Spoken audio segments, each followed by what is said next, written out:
Nya karon ka ng laag mo na to mga sakop dire wa man ang head nangatkat mo na kay mito di. Ato na naman yung lamawon. Ah, kana isagol na to na ri. Pwede to no. Wana, mo to? No kanilay. Disuan masuan, mana kong gipabot oh. Sagol. Ikuhag sa ano masing mahinaykan. Butangan na to na yung condense para malasa. Laot kayo ba? Os. Kanus akatulas kao na kung lamaw nga kay mito no. Pertineng dugaya bata pa ko kaya.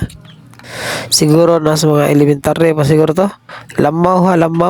Kakaon ko kay mito man pero hindi lamaw. Oh, takos kay ato ni share.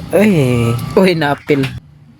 Ato ning iapod-apod sa tong area of responsibility nya marto nganta lami ani nasana ka mo katilog balik ani siguro sunod tuig na pod marto do. God bless og daghang salamat.